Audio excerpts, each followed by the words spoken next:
Bismillahirrahmanirrahim. Assalamualaikum warahmatullahi wabarakatuh. Alhamdulillahi rabbil alamin. Ashhadu an la ilaha illallah wa ashhadu anna Muhammadan abduhu wa rasuluh. Allahumma salli wa sallim wa barik ala nabiyyina Muhammadin sallallahu alaihi wasallam. Allahumma salli ala Muhammad wa ala ali Muhammad, amma ba'du. Jamaah yang dimuliakan oleh Allah Subhanahu wa taala, alhamdulillahi rabbil alamin.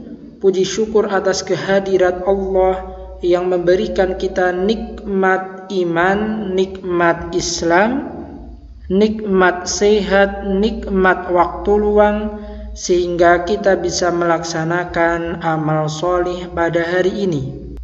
Jamaah yang dimuliakan oleh Allah Subhanahu wa ta'ala, pada kesempatan kali ini kami akan membahas 7 golongan manusia yang akan dinaungi Allah Subhanahu wa ta'ala pada hari kiamat. Dari Abu Hurairah radhiyallahu an, dari Nabi Muhammad sallallahu alaihi wasallam, beliau sallallahu alaihi wasallam bersabda, 7 golongan yang dinaungi Allah dengan naungannya pada hari di mana tidak ada naungan kecuali naungannya. Yang pertama, imam yang adil. 2. Seorang pemuda yang tumbuh dewasa dalam beribadah kepada Allah. Yang ketiga, seorang yang hatinya bergantung ke masjid. Yang keempat, 2 orang yang saling mencintai karena Allah, keduanya berkumpul karenanya dan berpisah karenanya. Yang kelima, seorang laki-laki yang diajak berbuat buruk, berzina oleh seorang wanita yang mempunyai kedudukan lagi cantik, lalu ia berkata, sesungguhnya aku takut kepada Allah. Yang keenam, seseorang yang bersedekah dengan satu sedekah, lalu ia menyembunyikannya sehingga tangan kirinya tidak tahu apa yang diinfakkan tangan kanannya. Serta yang ketujuh adalah seorang yang berzikir kepada Allah dalam keadaan sepi lalu ia meneteskan air mata. Hadis ini diriwayatkan oleh Imam Bukhari dan Imam Muslim. Jamaah yang dimuliakan oleh Allah Subhanahu wa ta'ala, manusia yang akan mendapatkan pertolongan oleh Allah di hari akhir, yang pertama adalah pemimpin yang adil.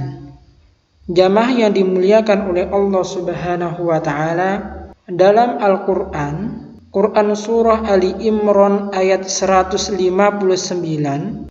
Allah Subhanahu wa ta'ala menjelaskan nilai-nilai kepemimpinan yang menjadi keseharian Rasulullah sallallahu alaihi wasallam. Allah Subhanahu wa ta'ala berfirman, A'udzu billahi minasy syaithanir rajim. Bismillahirrahmanirrahim.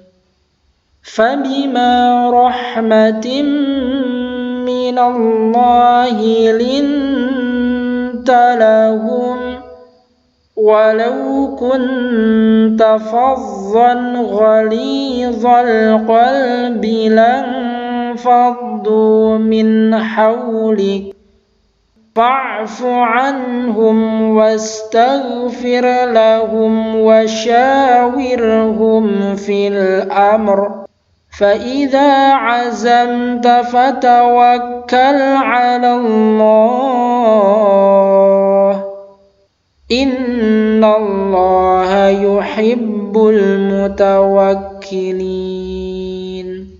Artinya, maka sebab rahmat dari Allah engkau bersikap lemah lembut kepada mereka, seandainya engkau bersikap kasar dalam ucapan dan perbuatan, mereka pasti pergi meninggalkanmu, tidak mau berdekatan denganmu. Maafkanlah mereka, mohonkan ampun untuk mereka, ajaklah mereka bermusyawarah dalam segala perkara. Jika engkau sudah menetapkan keputusan dalam hati, bertawakallah kepada Allah. Sungguh Allah mencintai orang-orang yang bertawakal. Quran Surah Ali Imran ayat 159. Jamaah yang dimuliakan oleh Allah Subhanahu wa ta'ala, berdasarkan ayat di atas, seorang pemimpin harus memiliki karakter sebagai berikut. Yang pertama, seorang pemimpin harus lemah lembut. Yang kedua, seorang pemimpin tidak kasar, baik dalam ucapan ataupun perbuatan. Yang ketiga, seorang pemimpin harus mampu memaafkan kesalahan orang lain. Yang keempat, seorang pemimpin hendaknya selalu memohon ampunan untuk rakyatnya yang ia berbuat dosa. Yang kelima, seorang pemimpin hendaknya mendengarkan aspirasi rakyat, bersikap demokratis. Yang keenam, seorang pemimpin harus memiliki komitmen yang kuat untuk melaksanakan tugas dan amanah yang diembankan untuknya. Yang terakhir, menjadi seorang pemimpin harus selalu bertawakal kepada Allah Subhanahu wa ta'ala. Jamaah yang dimuliakan oleh Allah Subhanahu wa ta'ala, golongan manusia yang mendapatkan pertolongan dan naungan Allah Subhanahu wa ta'ala pada hari akhir. Yang kedua adalah seorang pemuda yang tumbuh dewasa dalam beribadah kepada Allah Subhanahu wa ta'ala.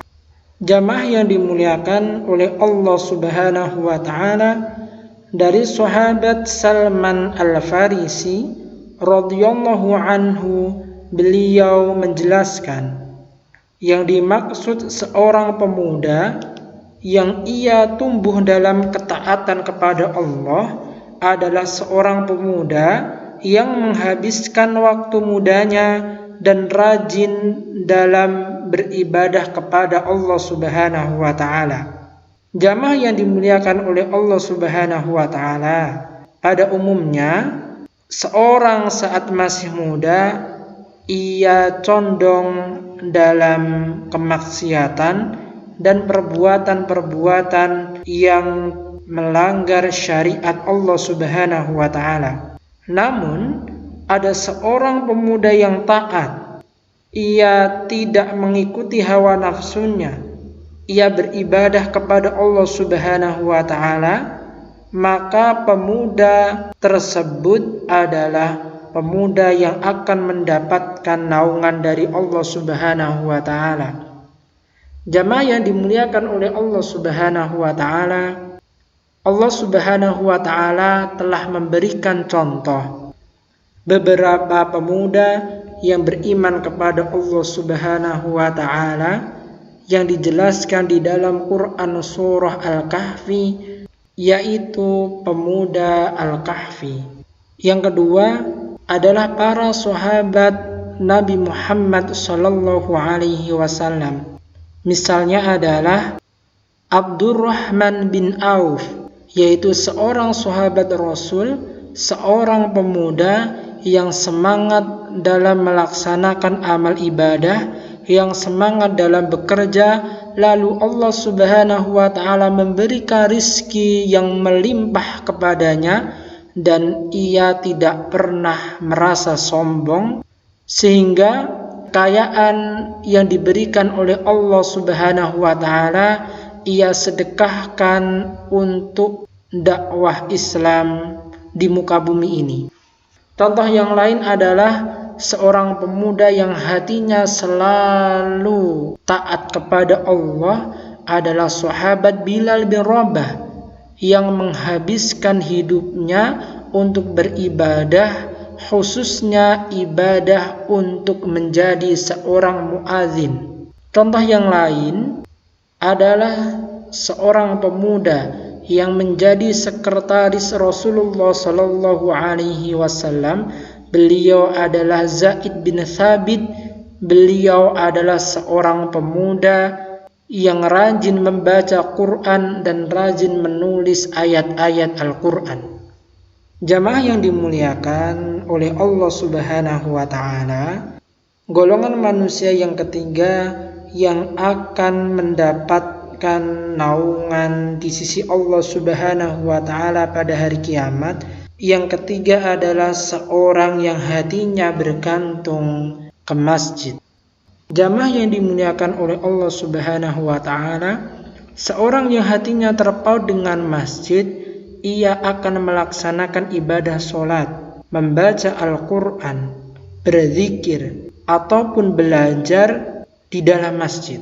Ia senantiasa menghidupkan dan memakmurkan rumah Allah Subhanahu wa Ta'ala. Jamaah yang dimuliakan oleh Allah Subhanahu wa Ta'ala, para sahabat, para ulama terdahulu selalu menjadikan masjid sebagai pusat peradaban umat. Umat muslim menggunakan masjid sebagai sarana untuk ibadah dan sarana untuk memperoleh ilmu pengetahuan. Dan seorang yang berada di masjid, ia akan cenderung menjadi seorang yang produktif, orang yang sukses, orang yang dimuliakan oleh Allah Subhanahu wa Ta'ala. Sebagaimana sejarah telah mencatat masa kejayaan Bani Umayyah dan masa kejayaan Bani Abbasiyah, banyaknya ilmuwan muslim yang terlahir karena kedekatannya dengan masjid Allah Subhanahu wa Ta'ala. Jamaah yang dimuliakan oleh Allah Subhanahu wa Ta'ala, golongan manusia yang akan mendapatkan naungan di sisi Allah Subhanahu wa Ta'ala, yang keempat adalah dua orang yang saling mencintai di jalan Allah, keduanya berkumpul karenanya dan berpisah karenanya. Imam An-Nawawi rahimahullah, beliau menjelaskan maksud dari dua orang yang saling mencintai di jalan Allah dan ia berkumpul dan berpisah karena Allah Subhanahu wa Ta'ala adalah seorang yang mencintai saudaranya hanya karena Allah Subhanahu wa Ta'ala, dan cinta itu tidak dapat dinodai oleh unsur-unsur keduniaan ataupun ketampanan, harta, kedudukan, fasilitas, suku, bangsa, dan yang lainnya. Akan tetapi, dia melihat dan mencintai seseorang karena ketaatannya dalam melaksanakan perintah Allah Subhanahu wa Ta'ala dan kekuatannya dalam meninggalkan larangan Allah Subhanahu wa Ta'ala. Al-Hafidh Ibnu Hajar rahimahullah, beliau mengatakan, disebut dengan dua orang yang saling mencintai di jalan Allah, di mana ia berpisah dan berkumpul karenanya, yaitu apabila keduanya saling mencintai karena agama, bukan karena hal yang lainnya. Jamaah yang dimuliakan oleh Allah Subhanahu wa Ta'ala, golongan manusia yang akan mendapatkan naungan di sisi Allah Subhanahu wa Ta'ala, yang kelima adalah seorang laki-laki yang diajak untuk berzina oleh seorang wanita yang mempunyai kedudukan lagi cantik, lalu ia berkata, sesungguhnya aku takut kepada Allah Subhanahu wa Ta'ala. Jamaah yang dimuliakan oleh Allah Subhanahu wa Ta'ala, contoh laki-laki yang ia tidak mau diajak untuk berzina disebutkan dalam Al-Quran yaitu kisah Nabi Yusuf alaihi salam. Nabi Yusuf alaihi salam diajak oleh seorang istri penguasa pada waktu itu untuk melakukan perzinahan. Namun beliau menolaknya. Allah Subhanahu wa ta'ala juga melarang seorang mendekati perbuatan zina. Allah Subhanahu wa ta'ala berfirman, A'udzu billahi minasy syaithanir rajim. Bismillahirrahmanirrahim. Wala taqrabuz zina innahu kana fahisyah wa sa'a sabila. Artinya, dan janganlah kamu mendekati zina. Zina itu sungguh suatu perbuatan yang keji dan suatu jalan yang buruk. Quran Surah Al-Isra ayat 32. Jamaah yang dimuliakan oleh Allah Subhanahu wa ta'ala, golongan manusia yang akan mendapatkan naungan di sisi Allah Subhanahu wa ta'ala yang keenam adalah seorang yang bersedekah dengan satu sedekah lalu ia menyembunyikannya sehingga tangan kirinya tidak tahu apa yang diinfakkan atau disedekahkan tangan kanannya. Jamaah yang dimuliakan oleh Allah Subhanahu wa ta'ala, Allah telah berfirman di dalam Quran Surah Al-Baqarah ayat 271 yang artinya, jika kamu menampakkan sedekah-sedekahmu, maka itu baik. Dan jika kamu menyembunyikannya dan memberikannya kepada orang-orang fakir, maka itu lebih baik bagimu dan Allah akan menghapus sebagian kesalahan-kesalahanmu. Dan Allah Maha mengetahui apa yang kamu kerjakan. Quran Surah Al-Baqarah ayat 271. Jamaah yang dimuliakan oleh Allah Subhanahu wa ta'ala, contoh seorang yang bersedekah dengan sembunyi-sembunyi adalah Khalifah Abu Bakar As-Siddiq. Beliau seringkali bersedekah kepada seorang fakir, miskin ataupun janda. Pada masa kepemimpinan beliau memberikan sedekah kepada fakir, miskin dan orang-orang yang tidak mampu dengan tenaga dan kekuatan beliau sendiri. Jamaah yang dimuliakan oleh Allah Subhanahu wa ta'ala, Allah Subhanahu wa ta'ala juga berfirman di dalam Quran Surah Al-Baqarah ayat 264, Wahai orang-orang yang beriman, janganlah kamu merusak sedekahmu dengan menyebut-nyebutnya dan menyakiti perasaan penerima, seperti orang yang menginfakkan hartanya karena riya atau pamer kepada manusia, dan dia tidak beriman kepada Allah dan hari akhir. Perumpamaan orang itu adalah seperti batu yang licin yang di atasnya terdapat debu. Kemudian batu itu ditimpa hujan lebat, maka tinggallah batu itu licin lagi. Mereka tidak memperoleh sesuatu apapun dari apa yang mereka kerjakan. Dan Allah tidak memberi petunjuk kepada orang-orang kafir. Quran Surah Al-Baqarah ayat 264. Jamaah yang dimuliakan oleh Allah Subhanahu wa ta'ala, golongan manusia yang akan mendapatkan naungan oleh Allah Subhanahu wa ta'ala yang ketujuh adalah seseorang yang berzikir kepada Allah dalam keadaan sepi lalu ia meneteskan air mata. Seorang laki-laki yang mengingat Allah Subhanahu wa ta'ala dan berzikir kepadanya dengan hati dan lisannya dan dalam keadaan sepi lalu ia mengeluarkan air matanya, maka ia berhak atas naungan Allah Subhanahu wa ta'ala. Sebagaimana Nabi Muhammad sallallahu alaihi wasallam beliau bersabda, ada dua mata yang tidak disentuh oleh api neraka, yaitu mata orang yang menangis karena takut kepada Allah dan mata yang begadang karena berjihad di jalan Allah Subhanahu wa taala. Jamaah yang dimuliakan oleh Allah Subhanahu wa taala, demikian yang bisa kami sampaikan. Kurang lebihnya kami mohon maaf. Mudah-mudahan bermanfaat. Wassalamualaikum warahmatullahi wabarakatuh.